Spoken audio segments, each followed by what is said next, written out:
Hi, guys. Thanks so much for joining us. I'm so pleased to be joined by my friend Cheri Mason today, who is an Air Force spouse.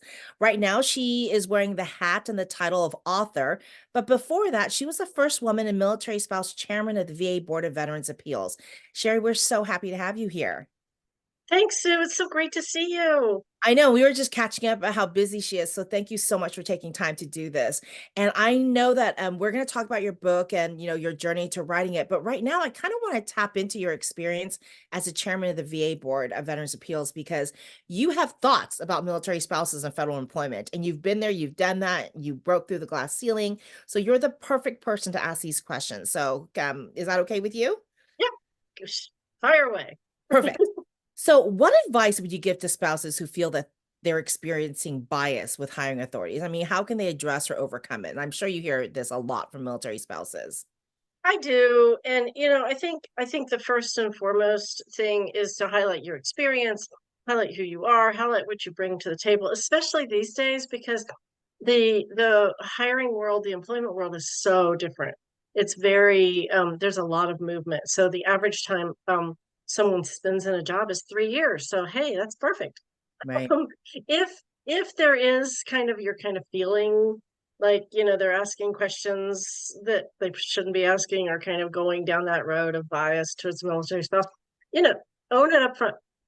Own up, yeah, I am a military spouse, and this is why you should support the military and hire me because this is what I bring, and then that's where you really highlight the experiences you bring and then own it and call them out on it. I mean, don't be, in their face, but like, yes, I am, and I'm proud of that. And because of that experience, that's why I'm a better hire for you. And I bring this, and oh, by the way, the current employment atmosphere is turnover is people are leaving in 3 years. And quite frankly, the military has changed some of their um uh movement processes. And so people are staying at bases in some cases longer than 3 years. Sometimes they're there for seven. Sometimes Right. they're there. I meet people down here, been here for like almost their whole career. So Yeah. And people are choosing geo badge too when it makes sense. So, yes, and that's the other thing. Yeah. yeah, I love it. I mean, because you're talking about the difference between the past when there was a stigma to being a military spouse to now where if you can own it. And the other flip side of people not staying at their jobs longer than 3 years is that military spouses, once they find a job that they enjoy, they're not looking to move. They're not looking around at the next job until they No. PCS. They're like, okay, I'm here to do a good job for you now. And I think Yeah, that's powerful. they're very loyal. And I will tell you down here, it's really interesting. My dentist employs military spouses, and he loves to employ military spouses. Last time I was there, he had he had just hired one back, and she was like, "Why didn't She was telling me, she said, "I didn't come back and apply to them because I thought he was full." And he's like, "No, get in here. I'm hiring you because you're good." And then a friend of mine was telling me she has a doctor that she goes to, she's a regular doctor. And this doctor has this amazing nurse. The last time she went, the nurse was gone. She's like, "What happened?" And she's like, "She was great and wonderful. She's a military spouse. She moved." And she said, "But I'm going to hire her when they come back." That's So, awesome. so it's, that's, that reputation is there for military spouses. So own it. Yeah, and they appreciate the work ethic. I love that.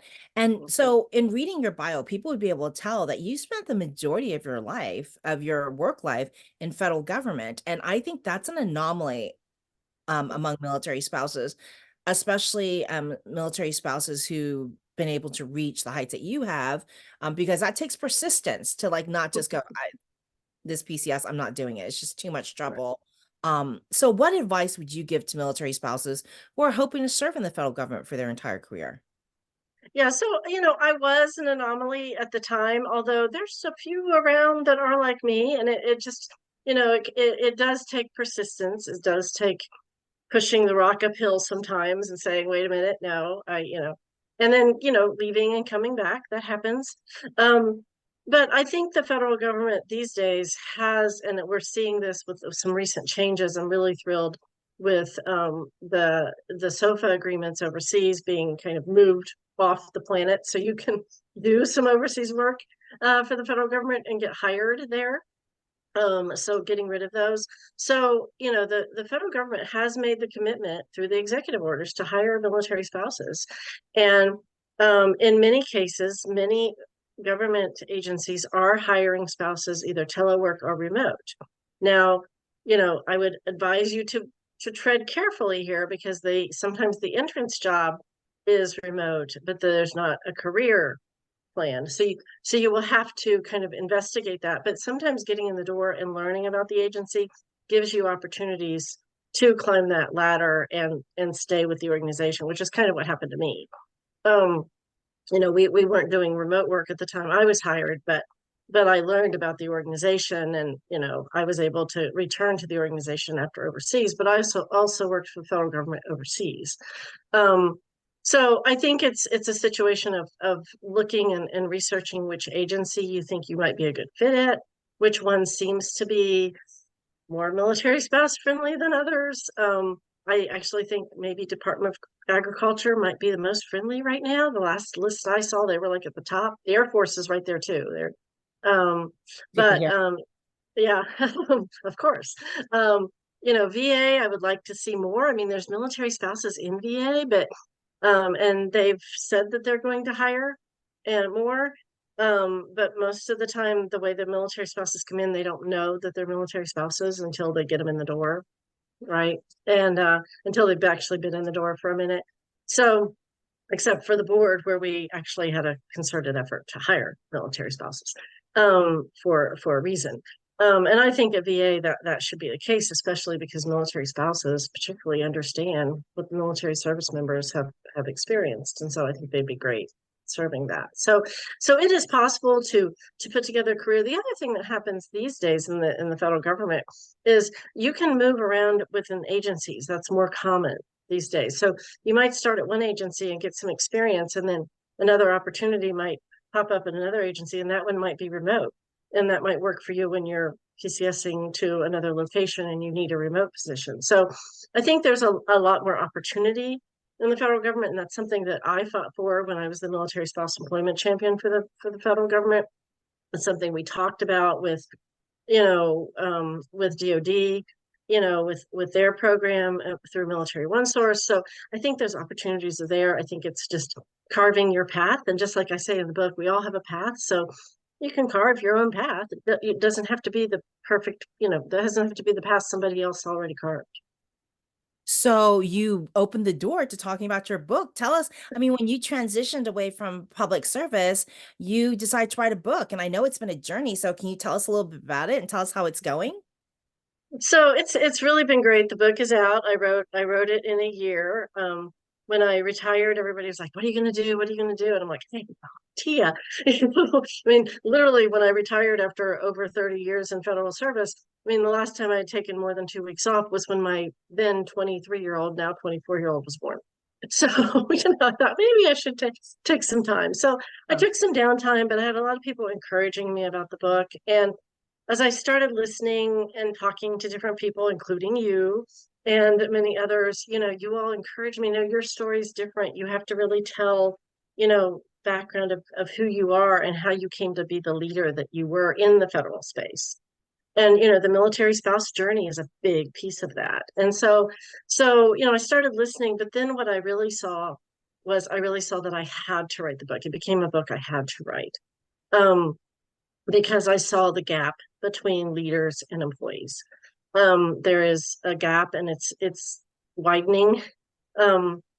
Since COVID, since the pandemic, we've learned a lot of things, but I think probably one of the major things we've learned is that work should enhance life. Work doesn't have to own life, and life is, our what we're here to do. And and so people have embraced that, and it's regardless of generation. A lot of leaders want to blame the Gen Zs and millennials. It's not.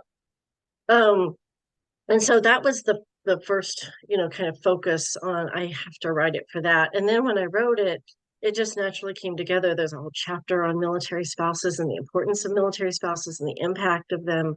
And the lessons I learned basically became lessons in leadership. And so I'm very thankful for that. I actually, express acknowledgement to the military spouses in the book. Because I'm still a part of that community, even though I'm a veteran spouse. So the journey's going well. So I have book signings. I had book signings and speaking in Ohio recently. I'm headed to DC in the next couple of weeks, and I'll have some book signings up there. But the book's available on Amazon, and you know, And I'm speaking, I'm looking for speaking engagements to speak from it and talk about overcoming those challenges and turning it rather than, letting them put you in a corner, making those challenges become opportunities and catalysts to propel you forward. No, that's awesome. And people can get in touch with you and they can find out where you're going to be on your website. Do you want to just throw out that URL real quick? Yeah, sure. It's www.catalyst, Catalyst, leadership, and it's mgmt.com. And so Oh, you can always track me there. You can find out what I'm doing. You can, look at everything. So everything's always there. And you can always follow me on LinkedIn as well. yes, you're very prolific on LinkedIn. That's a great tip. So if you want to find Cheri on LinkedIn, she keeps everybody updated there. But I want to pull on a thread that you mentioned because it's a topic that's near and dear to both of our hearts, and that's a topic of mentoring. But you are also, in addition to mentoring, you're also a sponsor. You've mentored and sponsored many military spouses within the public sector and private sector. So can you talk a little bit about the importance of doing that and what other people are seeking to mentor or sponsor, what they can do to get started? Yeah, yeah. I still do that. I still mentor and sponsor people because I think it's important. I think, when we have an experience like you and I have through our lived experiences, it's important to share that with current spouses. Because their experience is different, but still the same. There's certain similarities. And I say in the book, I can sit down and talk to a military spouse and it doesn't make a difference if they're 20 years younger than me or 30. We have a natural bond. And so I think the importance of, and I've always believed this, in mentoring and sponsoring. I've done that pretty much my whole career. And I've done both men and women, primarily women, but I both. I have a couple of men who I've mentored. And I think, the thing there is think about what you learned and think about where you were when you were in kind of in their shoes or in their area. And then ask them questions like, what are you facing or what are you concerned about? Or, where do you see your challenges? The other question I always ask is, where do you want to be in 5 years? Mhm. And then, if they have an answer for that, then I'm like, okay, where do you want to be in 10?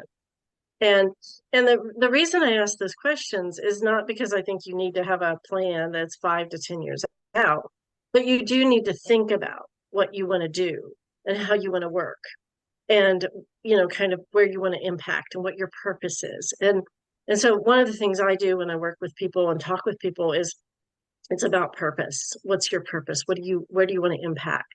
Where do you want to bring value? It's purpose, impact, value. And so I think thinking about those things and thinking about how you did that. I mean, one of my mentors who's still a very close friend and mentor, about it's been 20 years. 20 years. We had lunch one day in DC and I sat down with him and we were talking about different challenges and I was a little frustrated about some things and he looked at me and he's like, how old are you? And at the time I was like 38. And he's like, yeah, you're at that point. And I'm like, what? And he's like, you're ready you can see yourself moving to the next stage. So you have to think about those things and learn and figure out how to do that. And he said, don't sell yourself short. And tried to figure out a way to put this in the book and I couldn't. But he actually told me, he's like, you're not the average bear. he said, so carve your path. And I think that was great to have his support and saying, look, you are different and it's okay to be different and you can do that. And so I think, that's where you mentor from, but sharing our experiences and our challenges and just letting people know that we all have them, that's huge. You're not the average bear. I love that Yogi Bear. Not Because the average and bear. but I think it's also that you need to have someone validate it for you. That Yes. not only is it okay to be different, but it's better than okay. And I love how you're saying that you ask them what they want to do and where they want to be in 5 or 10 years, because then the impetus is on them to also figure out how to reverse engineer it. Like, do you have some knowledge gaps? That is so great. Now, how about on sponsorship? Because I know a lot of people want to get out there and mentor, but less people know about the importance of sponsorship and actually getting that person right in the room.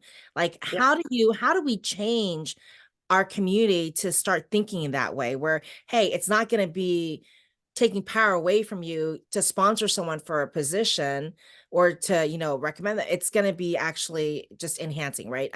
Because right. I think our community gets it about mentoring now. We're not where we were 15 years ago, and like networking and mentoring were, you Mm. know, but now sponsorship is, I don't see as many of us doing that. Yeah, sponsorship is really important, helping people get in the room, and get that interview, or at least connecting them with a person they can talk to. I do that. Like, I was actually in my backyard doing that yesterday to somebody. Look, get on my LinkedIn. If there's anybody there you want to meet, you want to talk to, let me know. I'll introduce you, and I'll connect the dots for you, right? And so I think doing that and saying you're going to do that, I mean, it's naturally occurrence. It naturally occurs from networking, but it's kind of like the next step, Right. right?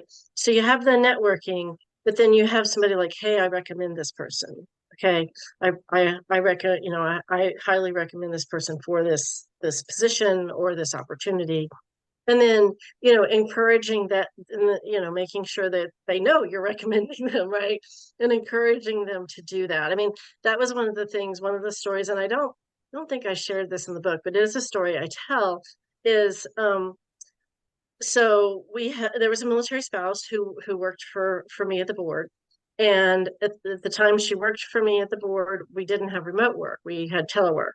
And her spouse got orders, and they moved somewhere in the south. And for a while, she was able to kind of commute back and forth because the rules were you had to come back every so often.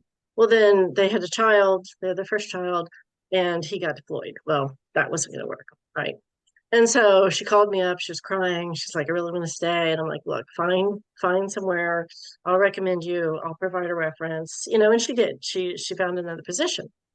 And so, then I, was bopping around DC. I went to a JAG event because I regularly spoke as chairman at the JAG when they honored military spouses.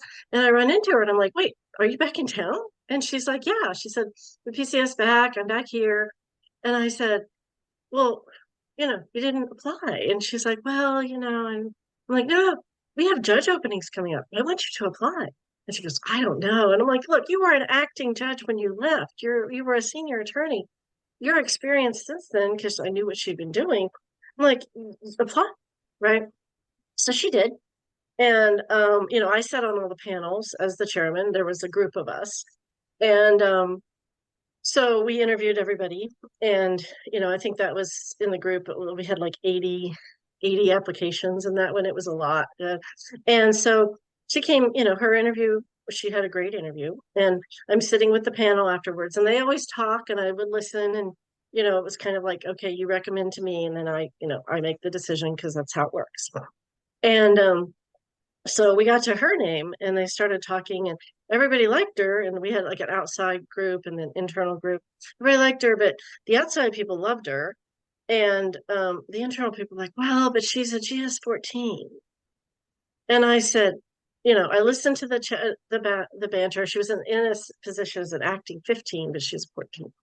And I finally said, I can't take it anymore. So I said, gentlemen, ladies and gentlemen, you do understand that you're talking about somebody who's in the exact shoes that I was in, when I came back to DC and I took a 12. I didn't apply for judge. I said, so I think you better think about what you're saying. And I said, she's moving forward. The chairman is recommending her. And she is now a judge. And That's I am very, and she got approved by the White House. And I'm very proud of that fact because, that was a sponsorship moment. And, there were other people, the chairman recommends. So I have to be comfortable with anybody I recommend. to the secretary and the president. But in her case in particular, it was, you know, I couldn't pick her out of the thing and say, you will be. She had to go through the process, but she had positive, and the only thing was holding her back was a viewpoint that she was the wrong grade, which was not right because 14s can become judges. That's very common. So, No, that's amazing. And this is the kind of story that we need to pull out more of in these highlights, because I think a lot of people think that everything, the processes are shrouded in mystery. And the mhm. reality is, no, you just have to ask the right question, know the right people, and do good work. Right. And like Because we had military spouse interns, who were interns with the board, and they did amazing work. And so of course we were like, yes, let's hire them. I mean, but excuse me, I've recommended military spouse and veterans and other people for positions, for opportunities. I recently recommended somebody for an opportunity with dog tag. And so, but that's what sponsorship is. It's putting your name behind them and saying, yes, they are the right person for this. And I hope more spouses out there, I hope more anybody out there who's listening will do Mhm, more sponsorship and do more to get people in the rooms and create opportunities. Because I know that for me, anytime I broke a little bit through the glass ceiling again, mhm, it was because there were people around me who put my name mhm, in a hat for the mhm. next position, the next Yeah, opportunity, because these are not things you can attain by yourself. no. This And is someone yeah. who recognized your work ability, who's like, Mhm. you need to call this person. And quite frankly, that's how chairman happened to me. It was a sponsorship issue. And now you're paying it back. I am because well, I've Pay it always been forward. paying it back, but I Pay it forward continue now. to pay it forward because I think it's important for us to support others who do great work and get them into positions where they can impact and make a difference because that's what it's about. That is awesome. And that is the perfect last word to end on. So I've enjoyed this so much, and I know you guys have as well. And I want to thank our friends over at USAA for making these conversations possible. I hope you guys are watching all the highlights, because Cheri and I were talking about how we've been so impressed with how all the spouses are doing amazing work at all levels of government and private industry and nonprofits. And they're everywhere. We're everywhere. Yes. So, and if you have a story to tell, we would love to hear it. So please fill out the application so we can feature you. And I think I'm going to say goodbye there, because I don't know how we could top your last words about sponsorship. And I hope we see you guys back here next week. Bye, guys.